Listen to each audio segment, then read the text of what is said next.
Hey, everybody, it's Jason with Kentucky Sustainable Living. Shelly and Jake are out. They can't make it tonight, but we've got Jeff from the Everyday Prepper on with me tonight. And Jeff's camera is not working, but we've got audio from him. Jeff, thanks for, excuse me, thanks for coming on tonight. I guess we'll start off, Jeff. Kind of tell us what you've got going on, what the Everyday Prepper is.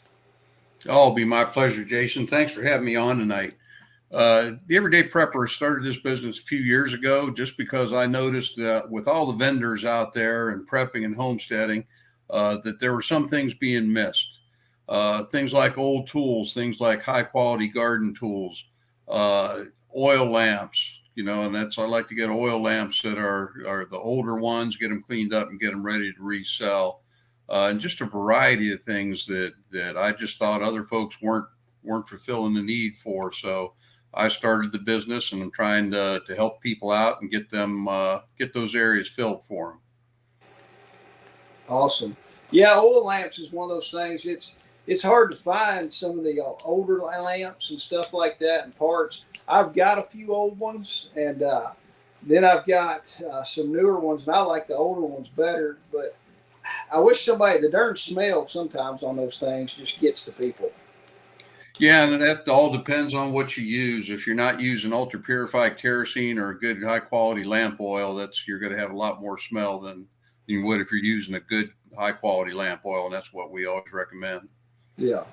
Well, now what else? You've also got old tools and stuff like that also that you old hand tools and everything. You have to find old hand tools, bit braces, hand saws, drills.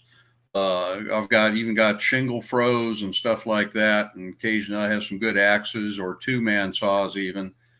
We get cleaned up and get ready for folks. And, it's just when people think about homesteading or prepping, they think past the food and protection and everything else. A lot of times they don't think, do they have the hand tools they need to survive in a world that didn't have electricity? So that's, I like to educate people on that and maybe, enlighten them to some things, some areas they might be a little weak on, and then help them get those areas filled. Oh yeah. And that's something. I'm a contractor. I'm using tools all the time, but it's kind of one of those things. If you don't have anything to charge your batteries with, you're kind of dead in the water. And a lot of people really don't think about that. It's like, yeah, I'm going to cut this board. I'm going to grab my skill saw or my battery operated skill saw. And what do you do then? I mean, I've got older hand saws and stuff, but a lot of people don't think about it. They're like, oh, if I need to cut this, I'll just grab my DeWalt. Well, it's funny. I got one of my Milwaukee shirts on. So I'm a Milwaukee fanboy. So yeah, that's good stuff. Good stuff as long as you got power. Yeah, exactly. I'm mostly Milwaukee, but my miter saws are all DeWalt. I just like the DeWalt miter saws better. There you go. Good stuff. Well, a lot of people don't think too that, in any kind of an emergency, you might have to do some repairs to your home right away, and without power, you're going to be out of luck. And it's when I have an opportunity to do a class on the old tools, I always ask people, I'll say, how many of you have a claw hammer? And most everybody has a claw hammer. And then I'll go through a lot of things, and they'll say, well, how many of you have a good selection of nails for that claw hammer? Yep. And it drops down to just a very small percentage in the class will have the nails that they need to do some home repairs or anything like that in an emergency. Oh yeah, for sure. I mean, I've got buckets and boxes of nails, screws, bolts, everything that we got left over. I put it in and put it in a bucket or a bag, and I've just got bins and bins of that stuff. It's ridiculous how much stuff I've got. So we'll see if the grid ever goes down. You're going to have a hardware store right there, Jason.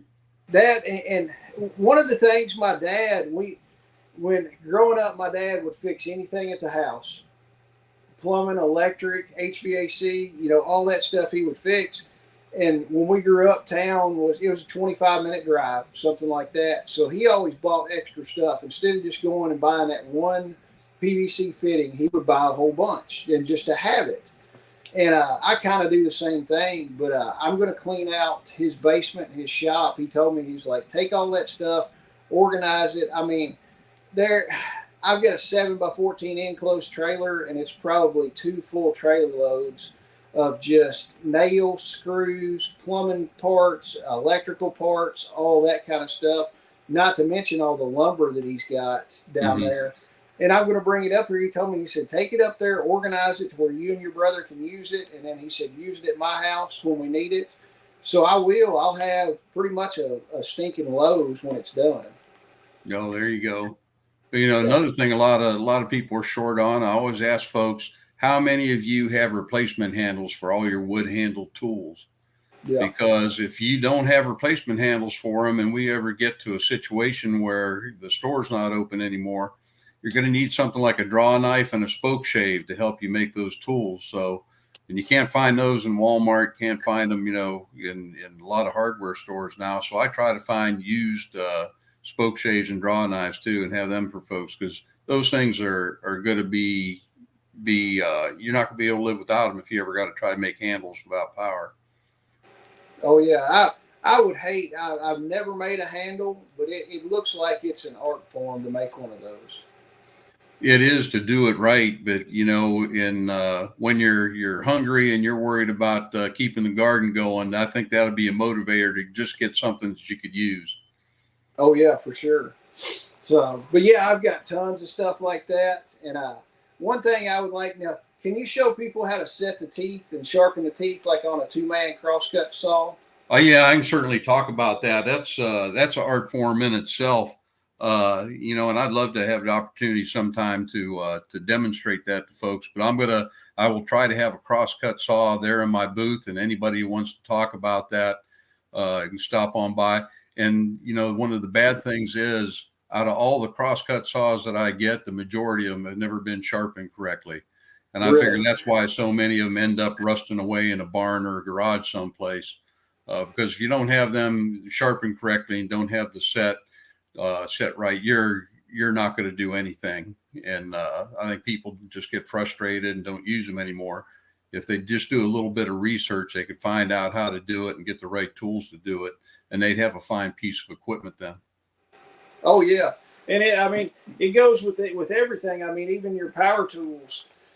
You know, if you got a dull blade on your skill saw, you're just fighting it the whole time. You can swap that thing out, and then it everything Yep. just cuts like butter. So just imagine if you're actually doing it by hand, how much a good sharp saw would come in handy. I That's one of the things I would love to learn is how to set the teeth and sharpen like a crosscut saw. That would be something that I want to really watch and stuff like that. Can can you show people how to the proper way to sharpen axes and stuff like that? Oh yeah, that's not a problem. And you know, a lot of people don't take the time to just learn a few things you have to do it right, and so they end up making a lot of mistakes on them. And a lot of people will take axes and try to use them for things they're not designed for, and then they Yeah. end up damaging the head, and then they've got problems there. But you know, that gets back to another thing in the old tools. Getting the hand crank bench grinders that you clip on the end, you screw on the end of your bench, and you know, what are you going to do if you don't have that bench grinder that you're always dependent on to get some grinding done real quick? So Oh I yeah. always try to find some of them and have them on hand too. That would be awesome to have a bench grinder like that. So I know my dad. He showed me when he would hoe the garden, he would always keep a file in his back pocket, and every so Yep. often he'd pull that file out and hit that hoe. And man, you could flat and just cut the snot out of your fingers with that hoe. It stayed so stinking sharp. Well, and that's some of the garden hose that I sell. I've got a half moon hoe and a diamond scuffle hoe made by DeWitt. And reason I got into them, you know, I found out a long time ago with our gardening, if I was ever having to garden and feed my family out of it, if I was trying to do it with a hoe from Walmart, I would end up with a broken back and starving, Oh yeah. because it takes entirely too much effort. The hose I got have nice long handles on them. You can stand straight up, and like you were saying, they are sharp. Yep. You can cut with them, and it makes a world of difference. We got a question real quick, Jeff. Besides the grinder and stone, what about dressing that stone? And that's if you have any kind of a grinder with the stone on it, you definitely want to be ready to dress it and keep it in good shape. And but in an emergency, you could always find a way to get that thing dressed up. You could be a little bit inventive, and I know I've found them. And I just find a piece of sharp steel and get it down there and hold it in the guide, and it takes a little bit longer, but you can get that thing dressed up. And when you've got nothing else, even if you have a stone that's not in real good shape, you can make that work. Yeah. Well, it looks like Forrest has got a question. We're going to switch gears. We'll come back to the tools here in a minute, Jeff. But Forrest wants to know, Jeff, can you explain the difference between a bug out bag and a get home bag? And I guess before you answer that, we're going to segue in. What you're going to be speaking at the festival is how to get home in an emergency situation. And correct me if I'm wrong, you're going to talk about if you're so many miles from the house on what you need to do to get home, to get back to your house in an emergency situation, right? That's correct. And, I got started in that number of years ago. My wife and I were down in North Carolina at a prepping event. And on the way home, she said, something happened right now. And we had just, at that prepping event, we got to listen to Dr. William Fortune, who wrote the book 1 Second After, and that series. And she said, if something happened right now, would we be able to make it home? And I started thinking about it. And, I thought with my experience, I might stand a chance, but I didn't know if she was going to be able to pull through because we were still probably 250 miles away. And then shortly after that, we ended up having daughters that were going off to school and going off to work. And all of a sudden we had 4 out of our 5 daughters were living or going to school over 50 miles away from home. So that's when I really got into the getting home in an emergency and really started looking at it. And as I Googled it, I came up with a couple 100,000 hits, and everybody wanted to tell you how to do a get home bag. Nobody wanted to tell you how to actually get home in an emergency. So that's why I came up with this class. Yeah. And that's what Forrest asked, with the difference between the bug out bag and the get home bag. And that's, I usually stir things up with this because a lot of people disagree with me. But a bug out bag, if you're bugging out, you've got to be ready for anything. Depending on how far your bug out location is, if you have one, and whether or not you have anything cached along the way, you're going to have to be able to live out of your bug out bag. Now, get home bag is more tailored to the distance you're going to have to travel.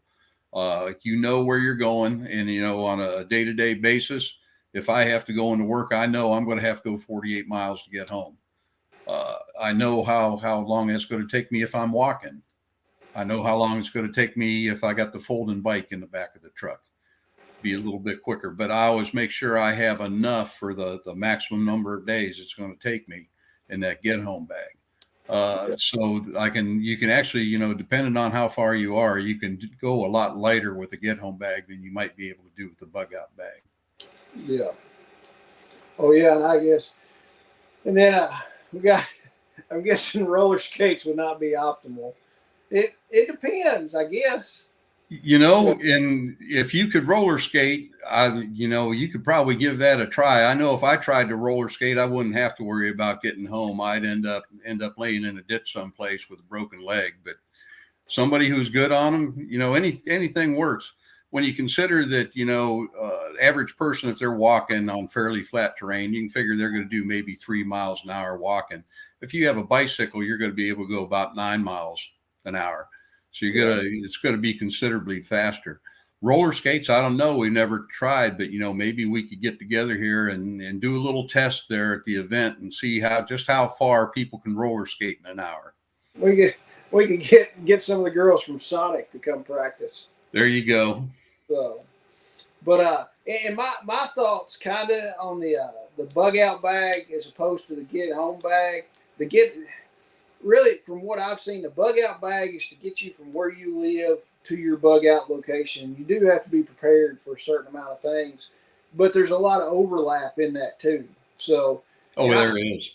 I see a ton of people that it's like, oh yeah, I've got my bug out bag and the stinking thing weighs 80 or 90 pounds. It's like, crap. I mean, if you've got a bug out place, you ought to have most of your stuff stored at your bug out location as opposed to trying to carry everything in a kitchen sink on your back, because I'm looking at it, you need to get to your bug out location as fast as you can. And of course, you need to get home as fast as you can too. So I just see a lot of people when they're building these bags, it's like, man, these things are stinking heavy as all get out. But I look at it also is I would rather have it and not need it than need it and not have it. I can always ditch gear along the way. You know, if you start walking with a big bag, like in your get home bag, you're anticipating a certain time that you're going to get there, and that thing is getting heavy, and you're like, I really don't need X thing in this bag. Let's chuck it, and then I can get home a little bit faster and not kill myself. So you're right. You know, another thing I suggest to people too is have their equipment in their bag modularized. See if I can say that right. But you know, if you use compression sacks or little dry bags or something like that, you can kind of get your equipment divided up. If you know, if you got some winter clothing in there, if you got in the winter time, if maybe you're wanting to take something to heat up some water or something like that, you can have that separate in a sack. So if you got to go quick, you know, you don't need that. Grab those bags out and ditch them, and then go on. So you can travel a lot lighter. Another thing that I'm big on is making sure that you don't have unnecessary items, because, you know, I've seen people who carry 4 knives and 2 hatchets in their bug out bag or their get home bag. Yeah. And, you know, that's having that redundant capability, those backups is good, but you got to consider, does it just make sense to have that much backup? Oh yeah, and I mean, some people are packing like they're gonna stop every night and build a daggum log cabin in the woods, and it's like, man, either one of those scenarios, bugging out or getting home. I mean, you want to come in if you need to build a quick shelter. Don't spend 4 or 5 hours building some kind of shelter. You know, a Taj Mahal. Build something that's going to get you through the night, because you're probably not going to be sleeping too many hours either way. Get a little bit of rest and then keep on moving. Yeah, definitely. And, you know, people got to realize too, whether you're bugging out or you're getting home, those first couple of days, you're not going to want to worry about eating anything hot or cooking a meal or anything like that. You're going to want to keep the odors to a minimum, because you're bugging out. You've got a reason you're getting away from the area you're in. Yeah. And getting home for us, we are going from a city out in the country where we live. So it's very important to clear that city within the first couple hours of any kind of event. Oh yeah, exactly. And I keep a bag in my truck. If I'm typically where I'm working, I'm usually 15 miles away from the house. So I've got enough stuff, even if I don't have my big bag, I've got enough stuff in my truck that I know I could get home, you know, on a typical day. If I go farther than about 50 miles away from the house, I've got a good sized bag that'll have everything I need. And it's modular also. If I'm going a lot farther than 50 miles from the house, I'll put more stuff in the truck and have it with me. So I kind of modularize stuff like that depending on how far I'm going to go. But honestly, I don't like going too far from the house personally. Yeah, definitely. And then too, you know, we cover things like people picking their routes, because people will, you know, they'll go the same route from work to home every day. But is that actually the shortest route, or is that just the quickest when you're in a vehicle? You got to make sure if you're walking, you're going to want to go, you know, as few miles as possible. So know what the shortest route is. So in the event you have to walk, you're going as few miles as possible, instead of, you know, folks, when they're driving, they got to get from point A to point B as quick as they can. So they might not want to take that gravel road that cuts across country and shortens the trip and shortens the mileage. Oh yeah. And with both my kids, you know, we live 300 yards from one of the railroad tracks, and my parents live close to the railroad tracks. And I've told both of them, I'm like, what's the fastest way to get to your grandparents' house? And I showed them, I'm like, that's the same train track. And I said, it goes in pretty much a straight line. And they're like, we never knew that. So I told them, I'm like, if you ever have to get there quick and in a straight line, you can walk down the stinking railroad tracks, and it leads right to their backyard. And it kind of blew them away. They're like, that's awesome. You know, and there's a lot of things too. You've got railroad tracks, you've got power lines. A lot of places are are converting old railroad tracks into bike paths. Yeah. And, you know, if you got one of those and know where it is in an emergency, you're not going to see anybody out on the bike path. Oh, yeah. So I always recommend run into as few people as possible, and you won't have any problems. Let me see. When I was living 50 miles from my parents, I sold my cruiser motorcycle and got a 300cc dual sport. That would be a pretty good little deal, having a motorcycle to get home, assuming it didn't get fried if we had an EMP or something like that. Yep, and that's always a chance you're going to take, though. If or you know, you get an older one that's running on points and condenser, you won't have to worry about that. Yeah. And then, well, what about having multiple routes to get home? Touch on that and everything, because a lot of people, you know, are dead set. If they've gotten past, I'm not going to drive this road, I'm going to take the shorter route. They should pretty much have a backup plan too to that, shouldn't they? They should always have several routes planned, and you know that's another thing. People are, you know, they're in a hurry to get to work, hurry to come home. I always recommend that, you know, they take a day every now and then and veer off the normal path and see what the side roads are that run parallel to their main route. Find those other ways. And they should always have a map pack with them, with a map for the areas they're traveling through that shows all the roads. And then I know in Ohio, we're fortunate the county engineers put out a map for each county that shows every road in the county. And somebody told me here back in July, they thought that Kentucky did the same thing. And, you know, if you get those things, they're either free or you charge a couple bucks. You're going to know every road in the county. So if you have to get off the main trail, you can pull out, or your main route, you can pull one of those out and find the best way around it. But in an emergency, you really ought to know what those routes are, so you don't have to stop and do that. Oh yeah, and too many people stick to the main roads. I mean, with me being a contractor, I'm in subdivisions a bunch and stuff like that, and I know in the area all the quick little shortcuts, how to cut through this subdivision to get to this place, and that's an asset right there. I mean, there's a million different ways to get to my house from actually in town, and I know, I would say I know 100% of those just because I've lived in the area my whole life. Yeah, and you know, people don't give a lot of consideration to that. They need to figure out how long it's going to take them to get home, and then figure out the areas they're going through, because you ought to have some kind of idea how long it's going to take those areas to deteriorate if we ever go into a grid down situation, whatever the cause may be, or if you've got civil unrest. Because I'll tell you, you know, criminals are like a big trout in a trout stream. They're going to go where the biggest flow of food is, and that's how trout get so big. Criminals are going to do the same thing, and the people who decide to go the wrong way in a situation like that. And if you have people walking along a main highway, it's a lot easier for them to go wait for the people to come there than some back road or a bike path or a train track where they might see one or two people in several days. They don't have the discipline to wait out there for that. They want to get out there and get some action, so they're going to go where the people are. The big thing is for our folks is to figure out where the people aren't and go that way. Yeah, and I would say time of day also plays a big part of it too, don't you think? What you wouldn't want to move through one area at night, but you might want to move through one area during the night. So yeah, and there's you got to consider, if there's no lights, activity at night's going to change a lot. So you always want to consider what those areas are going to be like that, and which time of day it's going to be best to go through them. And you know, the miscreants in society don't necessarily get up early too, so a lot of people don't think of that. If you're moving in the night into early morning, you probably do pretty good in most areas.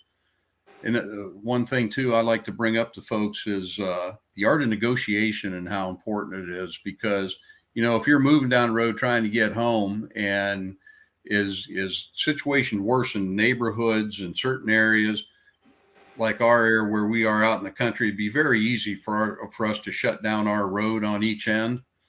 If you run into a situation like that, you know, if you run into people who got a roadblock set up, you're not going to be able to force your way through, shoot your way through. It's pretty much an area where you got to be humble and just think about what you're saying, talk to them, make them realize that you're a human and you just want to get home to your family, and do a little talking and say, hey, I don't want to confront you in any way. Could you tell me what path I could take to get around you that you wouldn't have a problem with? Yeah. People need to think about that in advance a little bit. What are they going to do if they run into a situation like that? Oh yeah, for sure. I mean, most people are just going to be. They got that in their mind. They're going to be gun ho, and I'm just going to tell these people I just live right down the road, and by God, I'm coming through whether they like it or not. And that's not the way to do it. I mean, you'll probably wind up with a blood splatter on the side of the road, probably. Yeah, because if we got our roadblock and you run into me talking down there, you better believe you're probably going to have about three red dots on your chest. So Yeah. you gotta, you gotta consider all these things and not go too John Wayne on your way home. Oh yeah, and then you've also got to be careful. I mean, we live and there's a lot of farmland around us. You got to worry about too cutting through people's crops and stuff like that, and everything. I mean, there's a whole lot to think about, and I don't think people put a whole lot of thought in it. Sometimes they're just like, I've got my bag. I know where the house is, and I know where I work. I'll figure it out on the way, and that's probably one of the worst things to do. Oh yeah, and they're something that people don't think of either because they're in such a hurry to get home or get to work. But if you see a little fruit stand, somebody selling their vegetables, you see people are having yard sales all the time, stop and talk to those folks along the way, because you never know if you get in a bad situation. I think people are a lot more likely to help you out if they've seen your face before. Yeah. Try to develop a relationship with a couple spots. If there's a mom and pop store on the way, stop in there and buy a couple things every now and then and get to know the folks and let them get to know you, so maybe they remember you. Oh yeah. Hey Tag, I appreciate Tag jumping in. He's at Midwest Preparedness Festival right now. They kicked it off with speakers today. Outstanding. Where is that? It's in Kansas is where it's at. Wow, that's cool. Yeah. But yeah, I mean, and that's a lot what you said as far as getting to know people along the route and everything. Because if you're a familiar face as opposed to somebody they've never seen, they're more likely going to help you out than just some schmuck that they've never seen before. Yeah, and two, take the time on your travels to find out where your good water sources are, if there are any. Don't get yourself desperate and then end up, you think you found a good stream, but you didn't take the time to check it out and find out it's running through a pasture with hogs or cows in it, just upstream a little bit. Hopefully you're going to have stuff to get that water cleaned up anyway, but don't take a chance. I know on my way home, if I'm in the office in Columbus, on my way home, I got 3 little creeks that I can go by. They're coming straight out of the hills and they're spring fed. I know where they are, and that's where I'm going to plan on taking on water. Awesome. Oh yeah, I mean it's a daunting task, and that I mean you can really get wrapped around the axles on it, or like I said, a lot of people will just be like, "Oh, I'll figure it out on when it happens and everything." But it's you really need to spend a lot of time, and that goes in too with other stuff that I don't think is super sexy. Everybody wants to talk about a get home bag and a bug out bag because they get to buy stuff, and they check it off their list. Well, I bought this for my bug out bag, and I bought this for my get home bag, and I've got a map, but you hadn't even looked at the stupid map. Buying that stuff and everything is sexy, and you can pound your chest and be like, I've got my get home bag. Well, how many times did you how much time did you spend making the route to get home from where you're going to be and everything? They just don't spend the time, and it's not sexy, just like medical stuff is not sexy, and to a lot of people ham radio is not sexy, but that's a whole part of being in a total preparedness mindset. And I can see where they wouldn't spend time.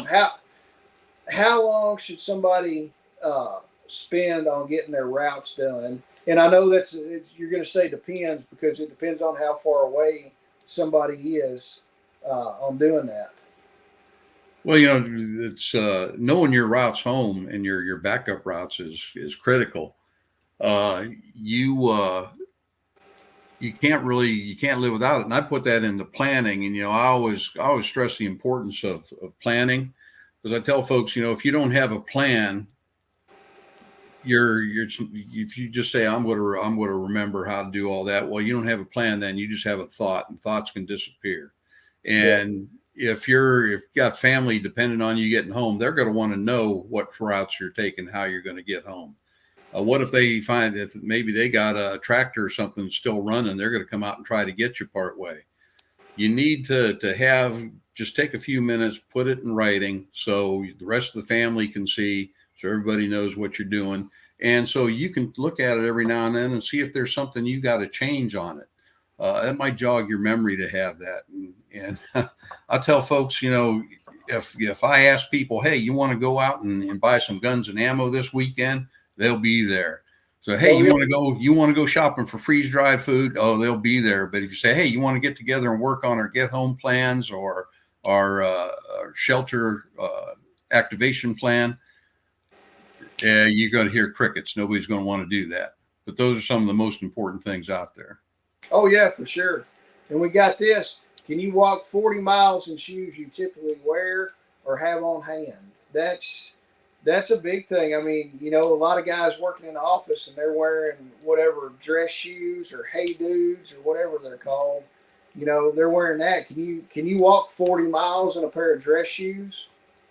No, and that's I'm lucky because I usually got my New Balance on and I can walk a good distance in them. But one of the big things you run into, especially when you start getting if you have to get your get home plan and get home bag for your kids, how many of them are wearing flip flops most of the time today? Yeah, and I know I used to give our girls the heck all the time because they're traveling all over the place. All they got is flip flops in the car. And then finally, one of them ran off the road in the wintertime, just flip flops. And then, I was the dumbest guy in the world till that happened. Then she figured out I wasn't quite as dumb as she thought I was. Oh yeah. And then after that, they started carrying a pair of boots in the car too.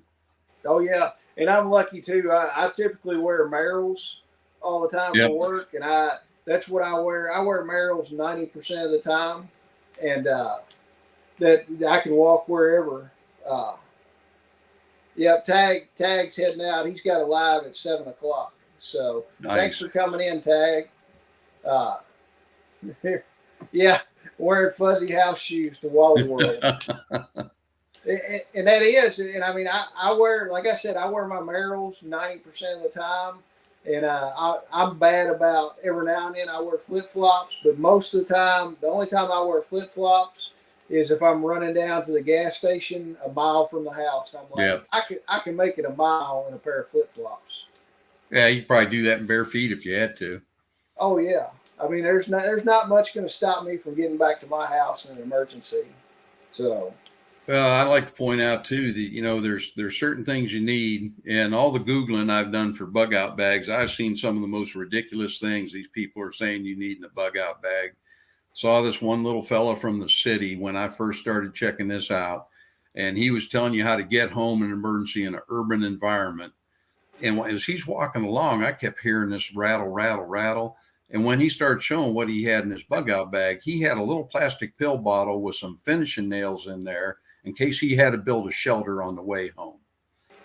And I'm thinking, okay, where are you going to stop in the city and build a shelter that you're going to be able to use finishing nails? Finishing nails aren't going to do you a whole lot of good anyway. Yeah. But then I just started looking. There's more and more stuff that you got folks out there online or telling people they need that are just ridiculous. They're missing out on the good stuff. In the case of feet, you're going to want to have a extra socks in there. You're going to want to have some good quality moleskin. And when you start blistering up, I'm not saying if you blister, we'll tell you when you blister. You're going to want moleskin to put over that to protect your feet so you can keep going. And there's just a variety of things that people don't even think about. And a lot of these folks online just aren't pointing that stuff out. Oh, yeah. I guess that guy was going to put up trim in his shelter with the finish nails. Yeah, and that's, and he said at most he was going to have an 8-hour walk home. And I'm thinking, what, are you going to stop at 4 hours and build a shelter and spend the night and take another 4 the next day? It just didn't make much sense to me. That's, hell, 8 hours. I mean, that's, less than a typical work day for most people. Today I probably walked, I don't know how many steps I walked, but I know I walked probably half the way to my house. So just walking back and forth doing stuff. So eight hours wouldn't be horrible. I could do that probably. So I mean, I typically do it anyway every day. Well, until you got to consider that first burst of walking you do is going to be fueled by adrenaline too. Well, The situation that's causing you to do that's going to have you fired up a little bit, and then your concern about getting home is going to have you fired up. What's going to be bad is whenever you do take a break and maybe you catch a few hours sleep, you get ready to go again. You're going to be in a bad way. And that's why I always tell people, make sure you've got some kind of anti-inflammatory with you, ibuprofen, whatever your favorite is, and start taking that right when you get started. yep. Oh yeah, and stay ahead of it instead of fighting it the whole time. And yeah, Forrest says the trunk of my car is like a store. I can take or leave different items depending on what is needed. And that's kind of the concept I've done a lot of stuff. Like my truck toolbox is chock full of tools, but one section of it is different clothes. I mean, I keep, no matter the time of year, I keep a medium weight jacket. I keep a pair of non-insulated Carhartt overalls and a pair of insulated Carhartt overalls. They live in my toolbox year round because, I mean, when we're coming into spring and coming into fall, you never know. I mean, it might be, 40 degrees in the morning. It'll wind up being 70, middle of the day. So a lot of times you're throwing your overalls on in the morning and stripping them off by lunchtime. So I keep stuff like that in my truck. My overalls live in my truck all the time. And I was glad to see Forrest put that up there because I saw his last name, and us Smiths like to be prepared, and you can always count on Smiths to do it right. So thank you for that, Forrest. Oh yeah, now Forrest, you'll meet Forrest at the festival. He's going to be up there. So good deal. So, but yeah, I mean, there's just tons of stuff that people just don't think about. Keeping stock, yeah, it takes up some extra room. I mean, I keep a poncho liner 90% of the time in my truck also. And when the weather starts turning, as a matter of fact, my wife just threw a couple blankets in the car, and she keeps them in her SUV now. And then when it starts warming back up, she'll pull them out. And one thing is going to ball games. You never know. I mean, especially a ball game that starts when the sun's up and then it starts getting dark. I mean, you can freeze to death out there watching a baseball game or a football game, and it all depends. When that sun goes down, you're cold as can be. Well, especially this time of year, it can change on you quick. Oh yeah, and this time of year right now, when I go out first thing in the morning and the sun hadn't come up yet, I've been in the summertime. I work in short sleeves. I throw a long sleeve T-shirt on when I'm out letting the animals out doing feeding and stuff in the morning before I go to work. And most of the time, by the time the sun comes up, I've stripped out of that T-shirt, that long sleeve T-shirt, and I'm back in a short sleeve T-shirt. Yeah, definitely. So, what else can people? What else are some stuff that you see people forget about when they're planning on how to get home? Well, I see people too. Well, they're just not thinking ahead because, they may have some backup clothing, some backup socks, and you ask them what they're going to do with, their socks get wet and they change them out. And it's, well, I'm going to throw them in my bag. Well, unless you've got an unlimited supply of socks, you better hang those things on your pack someplace, get them dried out, so you're going to be ready for the next change. Same thing if they're not prepared for rain or anything like that. If it's cold and you get wet, you could go downhill real quick. So you've got to be prepared to try to stay dry one way or another. And if you do get wet, you better have a plan in place to get some dry clothes on or dry out what you have. Yeah. Oh yeah, because you can get hypothermia and as warm as what, 55, 60 degrees. You can go hypothermia. Yep. Oh yeah, it can take you down quick, and you add a little bit of wind along with that. Sunburn, sunburn, that's another good one. And along with that too, if you're traveling in the summertime, you're going to want some sunglasses if you're going to be out there all day. If you're planning on moving during the day, sunburn can be bad too. I recommend, people try to stay as covered as possible, even with just light clothing to sort of protect your skin. depending on the situation you're in, if you're going through any kind of a hostile area, anything you put on that smells good could be bad, because people will be surprised how hypersensitive they get to things once they're doing without. Which brings us up to another subject: smokers. If you're smoking, you got to be very careful where you do that. That's as bad as cooking food. The first couple of days of a grid down situation, anything like that. If somebody's gone a day or two without cigarettes and you got them, you light one up, they're going to be smelling them. Oh yeah, So the zombies will be coming. Odor discipline is very important too. Oh yeah, and going back on the sunburn stuff, we do a lot of kitchen and bathroom remodels. So generally, I'm inside 90% of the time doing work. But anytime I'm working out here at the house in the summertime, I've got a light long sleeve T-shirt on, like a cotton T-shirt or one of the fishing shirts, just because years of doing concrete work. I mean, I was out just blistering in the sun every day, and I'm like, I'm tired of the sun being on me. But those fishing shirts are awesome, and they actually keep you cooler, honestly, because when you sweat and that breeze blows through, Yep. I mean, it evaporates it, and it's amazing on how cool you stay. And plus, you don't rip if you're out cutting limbs and doing stuff like that, you're just not ripping your arms up when a limb runs across you. You've got some protection right there. So I'm a big fan of long sleeve T-shirts when you're working out in the woods and doing stuff like that. I don't know how many times it saved my arms from being bloody. Another thing along the lines of protecting your body, whether you're getting home or bugging out, you're going to want to have a good pair of quality leather gloves in there. Yeah. You need to protect your hands, especially if you have to start going out and going through the bush.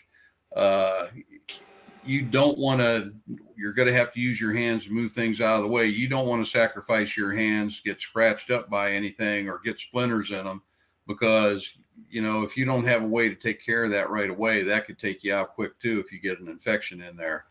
So whatever you can do to protect your body, you need to make sure you have that stuff with you. Oh yeah. And I'm bad about not wearing gloves at work just because I lose some of the dexterity, but Yeah. My hands are eat up all the time, and I can come in and the kids, I'll say something to one of my kids and I'll touch the back of his neck or something like that. And he's like, your hands are horribly rough. And they're like, don't touch me. Go put some lotion on or something. And I'm like, I'm not putting lotion on. I want these hands rough. So when you grab a hold of something, you don't have baby soft hands. So then Forrest said, he's talking about the 4-way keys for the commercial water hydrants. Yep. And the water bibs on buildings and stuff. That's a good thing to carry if you're going through an area like that, because you're always, you're going to be able to get some water out of there, at least at the beginning anyway. Yep. And you can also, with a pair of needle nose pliers, open those up. So yep. I've learned that the hard way when we were doing concrete and doing a lot of commercial stuff. I bought a bunch of those keys, and we had them in every truck and every job trailer. But the stupid things would grow legs and walk off, and I'm like, I know I bought a dozen. Do. Yeah, I was like, I bought a dozen of these things the other day, and I can't find any of them right now. So, but needle nose pliers will turn those on. It kind of mars it up a little bit, but who really cares? So, well, yeah, in that situation, as long as you can get some water out, you're good. Yeah. Here, Bruce with Leather Homestead is talking head net for bugs. Yeah, that's definitely a way to go, especially if you're in an area with a lot of bugs. Something like that's good because it's not going to have any scent like a bug repellent would have. So that's a definite way to go right there, especially if you have some clothing that's going to pretty much cover you up. You can use that to cover up your head. If you have to, you can put gloves on and keep your hands protected. Because I've been in some situation with flies and mosquitoes where they just eat you alive. Oh yeah, they're horrible. Right, even still right now they're horrible. You go out and you're just like, oh, man, I should have put some stinking bug spray on for sure. So, what's probably the most overlooked thing that you've seen that people overlook about getting home, and a get home bag and or a bug out bag that people just kind of forget about? that's glaring obvious when you state it. That it's Toilet that paper. moment, that toilet paper. Yeah. I have seen dozens and dozens of people telling you what you need in a get home bag, and they totally leave out toilet paper or anything that could be used like that. And you know what? If you're out there walking, sooner or later, you're going to need it. Oh yeah. Now I keep, and I don't do it as far as for the bathroom, but I keep it the baby wipes. I Yep. keep a pack or two of those in my truck just because if you're working outside, you're cutting lumber, doing that kind of stuff, man, it feels great to grab 2 or 3 of those baby wipes, wipe your face down, wipe the back of your neck down, and it's just it's amazing how much better you feel like at lunchtime just to wipe down. So there's Well, always a pack or two of baby wipes. along those lines, I always have baby wipes too, because that's they serve a variety of purposes. But one of the things you just mentioned, and I recommend to people, to be aware of if they've got a possible couple day journey home, they gotta have something like that. So if they start getting to the point where they feel down, they think they're not going to make it, things aren't going right, they're not traveling as fast as they can. Stop someplace, take a rest, find yourself a good and secluded area off the beaten path, and just take a minute, get your baby wipes out, give yourself a little baby wipe bath, make yourself feel better. Another thing is get one of those little travel toothbrushes and just a little thing of, and I don't even recommend toothpaste. Get a little thing of mouthwash. That way you don't need to waste any water rinsing your mouth out. But brush your teeth. You're going to want to maintain good oral hygiene too, because that could cause all kinds of problems for you. And just make yourself feel better. Oh yeah. That could really boost your morale. People don't think about the morale issue a lot.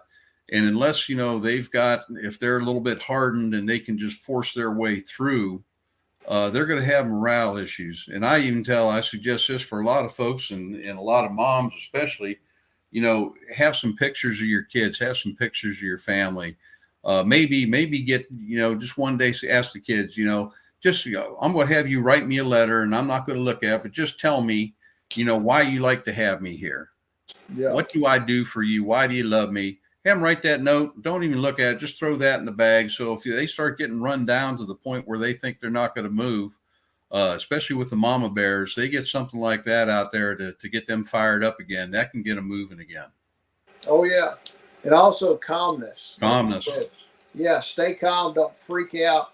That's one of the biggest things. Stay calm in any situation that goes on. And that's one thing that folks are going to have a real hard time doing. Yeah. Oh yeah. And then another thing that we really hadn't touched on, and I admit it too, I'm not in the best shape in the world, but a lot of people are like, well, I've got a 30-mile trip from my house to work every day. How many of those people think that they could really walk 30 miles? I mean, can you walk 30 miles? Is it going to take you one day? Is it going to take you 2 days? Or is it going to take you 30 days and you're only going to be able to walk a mile a day?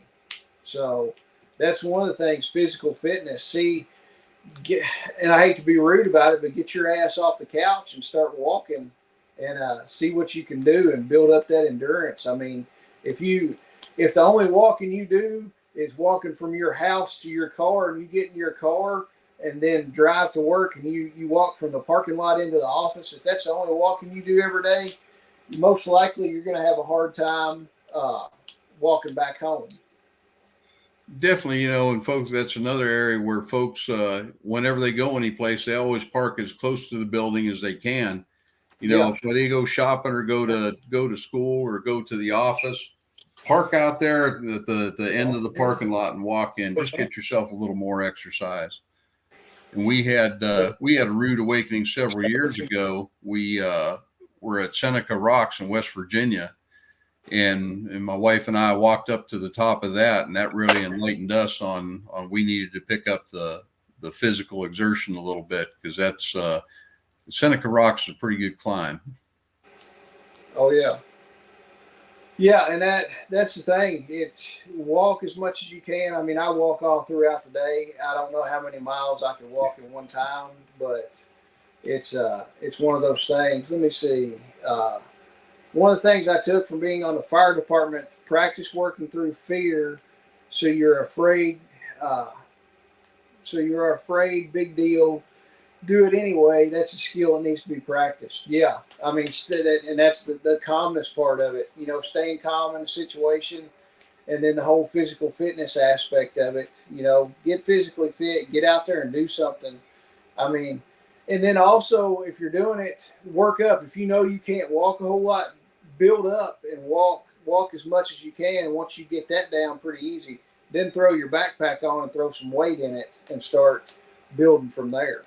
Yeah, and while you're doing that, don't just walk during the day. Get out there and get on some back roads or something where you can walk at night, and that's going to help you work through the fear too. Because never fails, people get out there in the night and they start hearing some noises, and that gets them pretty well wound up. I had guys like that when I was in the Air Force, and I tell them, okay, what are you afraid of out there? Well, I'm afraid of the unknown. I said, well, you know what? The unknown out there should be afraid of you. You're the one carrying the automatic weapon. You're the one with the grenade launcher. Don't be afraid of what's out there. What's out there should be afraid of you. So people got to develop that mindset. Oh yeah, and the same thing that's out there at night is the same thing that's out there in the daytime. Yep.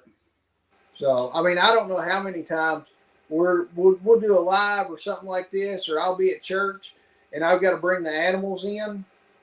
I'm not scared one bit to go out there in the pitch dark and just walk and bring the animals in. It's no big deal whatsoever. I'm like, I'm not scared. I mean, it's the same stuff that's out there at noon. So, and it's not like we got great big grizzly bears or anything like that. I mean, the worst thing, we got coyotes, but our livestock guard dogs, there hasn't been a coyote on the property since we got those livestock guard dogs. So, and too, you get out there, livestock like wildlife too. If you know what to look for or what's normal, you're going to be able to tell if something's off and there's something you need to be concerned about. Yeah, and Forrest said he rocked 25 miles in basic and peak shape. I know the 42-mile walk home will take me 2 days. Forrest is doing pretty good. That's 21 miles a day. That's humping it. Yeah, and that's very doable. You figure if you're walking 3 miles an hour, that's just 7 hours of walking each day. As long as you don't run into any problems or have to go to an alternate route or get off the road and hide, do anything like that. Oh yeah. Forrest, you ought to start walking. You ought to start tomorrow, start walking up here for the festival, and you can get here early, I bet. So, but yeah, Jeff, we've been going on about an hour. Usually we kind of keep these about an hour. What else can you tell people about what you're going to talk about at the festival? Any kind of parting thoughts, anything like that, of what you got going on, and also tell everybody where they can find you. Social media, website, stuff like that.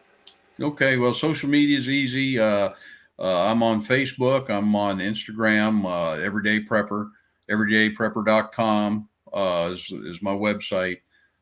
Some of the other things, I want to talk about a few of the other products I got. I carry, I don't know if anybody's familiar with Hardcore Hammers. I carry some of their hatchets, got a few of their axes.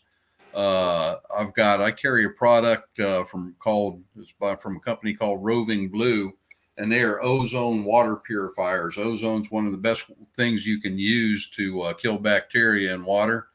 Okay. I've got some of their water purifiers there. I'm an affiliate for Mirror Safety Products with gas masks and some of the other things they carry. I'll have some of them there where folks can look at them. That with the old tools, I mean, you're not going to see too many other folks at homesteading festivals or prepper shows that are carrying some of the stuff that I carry. And I want to let folks know this is going to be our last event of the year, so I'm going to have some really good deals. I'm going to try to get it so I have to pack up as little as possible, because then I won't have to put it away someplace for the winter when I get home. Oh yeah.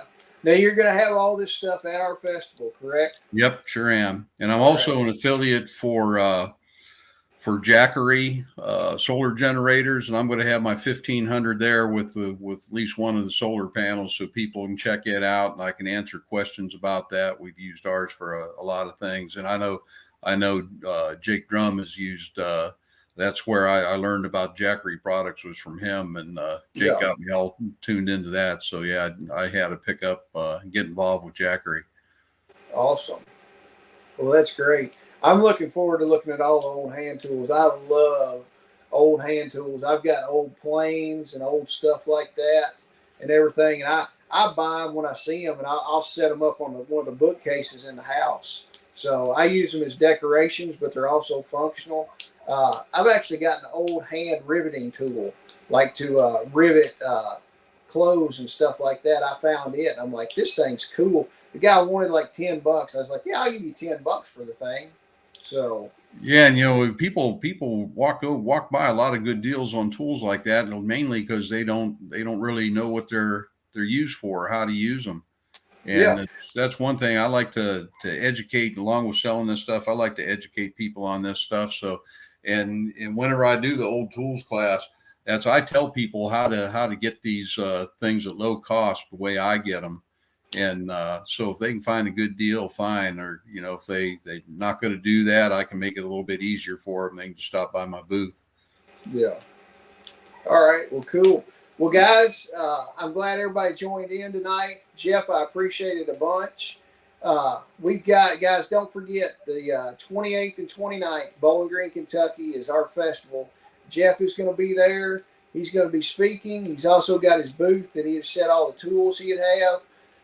It's in Bowling Green, Kentucky. Our website is KentuckySustainableLiving.com. We've got a ton of lineup of speakers. Go to the website and look at all the speakers. See those guys. We've got a ton of vendors, everything from the tools Jeff has been talking about to hoop houses to storm shelters to portable sheds, soap, freeze-dried food, medical supplies, tactical nylon gear. I mean, there's just a ton of stuff.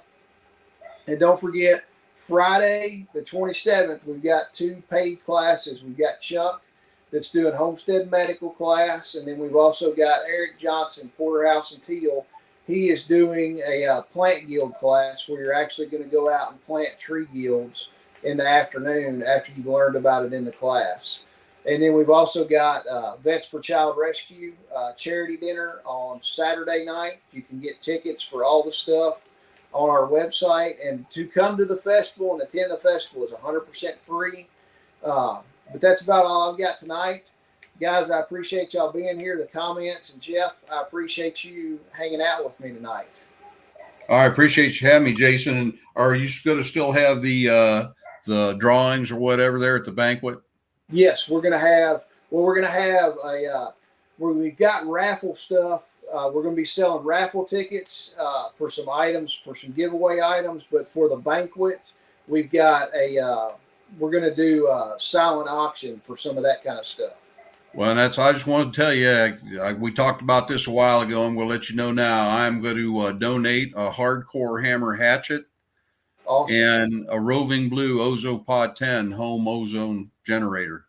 All right. For the charity dinner to do a silent auction. That's awesome. I appreciate that a bunch. Well, it's a very good cause, and I'm happy to be part of that. Yep, and the goal is to raise $10,000, and if we raise $10,000, Forrest told me that they would come to Kentucky and get some of these scumbag bastards off the streets and put them where they need to be. And if it was up to me, we would wood chip them right then and there. So, there you go. So I like the way you think. Oh yeah, but I appreciate everybody being here, and we will see y'all next Friday for another live.